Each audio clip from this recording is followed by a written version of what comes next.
මහර බන්ධනාගාරේ මොකද නාමල් මන්ත්‍රීතුමා මේ වෙලා තියෙන්නේ? බන්ධනාගාරයේ මේ ඇති වුණ දෙවෙනි සිද්ධිය. තමත් කෙටි කාලයක් ඇතුළත විශේෂ බන්ධනාගාර ඇමතිවරයාට විරුද්ධව විශ්වාස භංගයක් ගෙනල්ලා ඒක ජයග්‍රහණය කරා කියලා සමරන අවස්ථාවේ තමයි මේ සිද්ධිය වුණේ.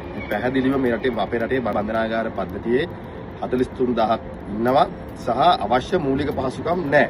ඉතින් ආණ්ඩුව මේ පිළිබඳව කඩිනමින් ක්‍රියා කරන්නේ නැතුව බන්ධනාගාරවල සිද්ධියක් ඇති වෙන හැම අවස්ථාවෙම මර්ධනයෙන් ක්‍රියාත්මක කරන්න පුළුවන් කියලා හිතනවා නම් ඒක කෙටි කාලයක්. ඉතින් මේ සඳහා දිගු කාලීන විසඳුමක් අවශ්‍යයි. විශේෂයෙන්ම අද වෙනකොට කොමසාරිස්වරයා ඉන්නේ තාම වැඩ බලන්න. ජනාධිපතිවරයාගේ අවශ්‍යතාවය මත කොමසාරිස්වරයා අයින් කරා. හරියට කොමසාරිස්වරයෙක්වත් පත් කරගන්න බැරි වෙලා තියෙනවා. ඉතින් මේ සිද්ධිය උදකලා සිදුවීමක් විදිහට දකි, මීගම උදකලා විදිහට දකි. හැබැයි මේ බන්ධනාගාර පද්ධතිය ඇතුලේ දැවැන්ත සමාජ ප්‍රශ්නයක් තියෙනවා.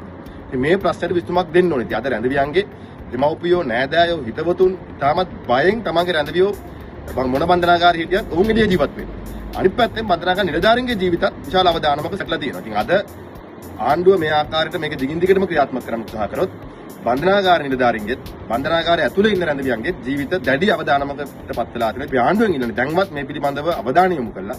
කඩිනමින් ගත යුතු ක්‍රියාමාර්ගය අරගෙන මේ කතපදේ අවම කරන් මේක අවශ්‍යතාව මූලික අවශ්‍යතාවයන් ටික දෙන්න, කැම්ප් බීම ටික දෙන්න, වෛද්‍ය පහසුකම් ටික දෙන්න, වැසිකිලි කැසිකිලි දෙන්න, පානීය ජලය දෙන්න, පිරිසිදුභාවය ආරක්ෂා කරන්න.